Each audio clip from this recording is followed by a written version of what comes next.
Se encuentra con nosotros el pediatra Julio Sangrador, presidente de la Asociación Nacional Mexicana de Urgenciólogos Pediatras, quien nos hablará precisamente de este tema, la adolescencia y cómo educar y tener una buena comunicación con nuestros adolescentes. Muy buenos días, doctor. Muchas gracias por estar aquí. ¿Qué tal, Berenice? Gracias por la invitación y gracias a su estimable auditorio. Primero que nada, defínanos bien, para que nos quede muy claro, ¿qué es la adolescencia y cuáles son los cambios por los que atraviesan estos jóvenes? Mira, la adolescencia como tal en realidad es una situación de cambios sumamente trascendentales en la cuestión emocional, que denota totalmente la adaptabilidad del individuo a su medio ambiente, a su entorno, las características que vive en su momento, pero simple y sencillamente es toda la adaptabilidad emocional que conlleva el ser humano. ¿Cómo podemos entonces diferenciarla de la pubertad? Porque la pubertad viene siendo previa y son los cambios físicos generalmente que presentan nuestros hijos, ¿no? Crecimiento en pechos en las niñas, la salida de vello, en fin, todos estos tipos de cambios físicos. Pero ¿cómo podemos diferenciar cuando empieza la etapa de la adolescencia? Mira, relativamente la situación es prácticamente sencilla. La pubertad hace alusión a todos los cambios anatómicos que se suscitan en el ser humano. En los varones la aparición del vello facial, del vello corporal, etcétera, el cambio de voz. En las mujercitas la redistribución de grasa corporal, la presencia de las mamas, la distribución de la cadera, etcétera. Son los cambios físicos, estructuralmente hablando.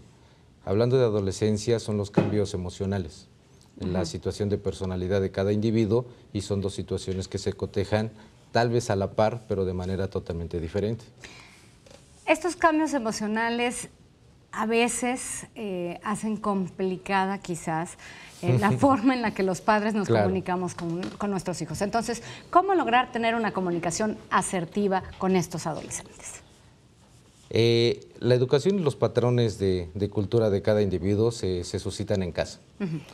A final de cuentas, todo individuo, todo adolescente, debemos de tener la curiosidad nosotros como padres para poder establecer ese ámbito en vínculo de comunicación que se pueda llevar en las mejores formas posibles. De hecho, la garantía total es solventar todas las necesidades en cuestiones de inquietudes por preguntas, etcétera, que se pudieran suscitar por el adolescente y establecer los vínculos que todavía se llevan a cabo dentro del seno familiar, mamá, papá, establecidamente, para la confianza que se pudiera dar en este sentido de interrelación entre ambas situaciones. Esta etapa es una etapa de preparación para convertirse en un adulto, en donde los adolescentes forjan realmente ya lo que van a ser, su personalidad, lo que piensan, la opinión, lo que tienen sobre el mundo en general. Entonces, ¿cómo podemos lograr nosotros los padres acompañar a nuestros hijos para que logren ser independientes, pero de la mejor manera posible? Claro. Todos vivimos una etapa de adolescencia dependiendo de nuestro entorno social, familiar, pero toda la personalidad se forja desde antes. Sí. Desafortunadamente la adolescencia, por una etapa de incertidumbre, da pauta a esas grandes variantes que se puedan suscitar en el transcurrir de la vida de cada ser humano. ¿Cómo nosotros podemos hacer? Vinculando toda la situación en relación familiar. Desafortunadamente hoy en día la cuestión laboral, papá, mamá, distracciones de los adolescentes, sentidos de exploración, necesidades de investigación, sus mismos grupos sociales, etcétera, conllevan a esta disgregación que va originando ese rompimiento del lazo familiar que pudiera conllevar un patrón estructural de personalidad establecida para el ser humano futuro. Usted tocaba el tema de las relaciones sociales, que son sumamente importantes en esta etapa. Y de hecho, pues muchos papás sufrimos, ¿no?, de que nuestros hijos ya no quieren pasar tanto tiempo dentro del seno familiar, sino más bien con los amigos. Pero ¿cómo darse cuenta de que mi hijo quizás tenga por ahí una amistad negativa y qué hacer al respecto? Los cambios que se suscitan en el patrón de conducta de cada ser humano son totalmente advertibles. A final de cuentas, yo tengo a mi hijo muy apegado, la relación que tenemos, la convivencia que tenemos, etcétera, pero el alejamiento y el distanciamiento que se va suscitando por diversas circunstancias es lo que va originando las pautas que nos deben de hacer de sospecha de que algo está sucediendo. Si a todo esto le agregamos el hecho de que tengamos ya un distanciamiento mayor, que no lo estemos acentuando, lógicamente nos va a condicionar alteraciones a largo plazo. Aquí la vinculación total sí es totalmente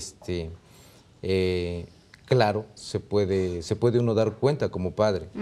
No hay mejor conocimiento para un hijo que el mismo reconocimiento que pueda hacer un padre o una madre en esos patrones de cambios de conducta. Doctor, esta es una etapa de experimentación en la que pues, los jóvenes se ponen a experimentar todo tipo de situaciones, pero que a veces esas situaciones pueden ser situaciones de riesgo.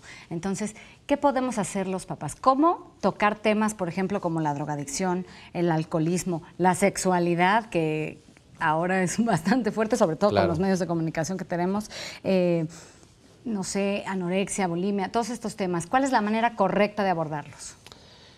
Yo siempre he contemplado que la situación y la premisa básica es la comunicación. Tener un vínculo total en el hecho de que yo pueda tener la confianza hacia mi hijo, a mi hija, y que viceversa se tenga esa reciprocidad. Perdón. En ese tipo de ámbitos nosotros vamos a contemplar muchas situaciones. El joven por naturaleza propia va a tener que experimentar muchos cambios, aunado a todos los cambios de todas las aperturas que se juegan en todo su entorno.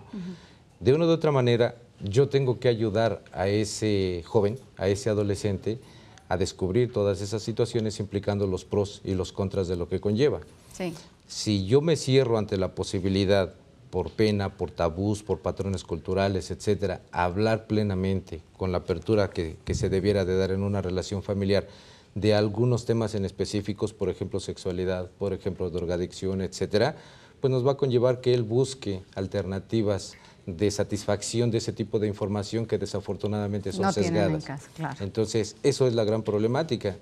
La ventaja de una o de otra manera, nosotros tenemos ya un poquito más amplio el bagaje de lo que concierne toda la problemática y es en lo cual nosotros pudiéramos orientarlos. Se nos quedan muchos temas de lado.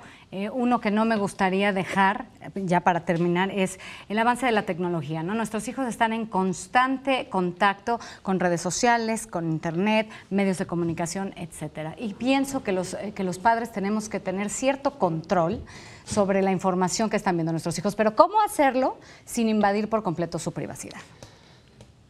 Es un poquito de lo más difícil. Hoy en día nosotros en pediatría decimos que todos los niños nacen con chip.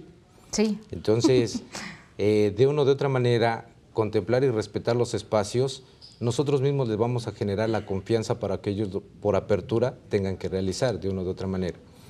Desde un inicio, empezar a encauzar totalmente cuál es la utilidad, porque tampoco hay que satanizar toda la situación que conlleva al avance tecnológico día a día, pero en encauzarlos de la mejor manera posible para solventar todas las necesidades que por investigación, por recreación, por lo que se tenga que suscitar, se tenga que conllevar, pues yo siento que es la mejor pauta, estar atento con ellos, revisar temas, inmiscuirse en las actividades laborales, escolares y, por qué no, hasta de distracción, de diversión, nos puede conllevar a la mejor utilidad de estas innovaciones tecnológicas. Doctor Julio Sangrador, muchísimas gracias por esta visita. Definitivamente, como lo escuchábamos, los padres acompañamos a nuestros hijos en esta etapa y somos los responsables de hacer que sea el mejor desarrollo posible para que se conviertan en adultos de bien. Hay que estar al pendiente, no hay que dejarlos solos. Nosotros vamos a una pausa, estamos en A Tiempo 21. Las noticias de la ciudad.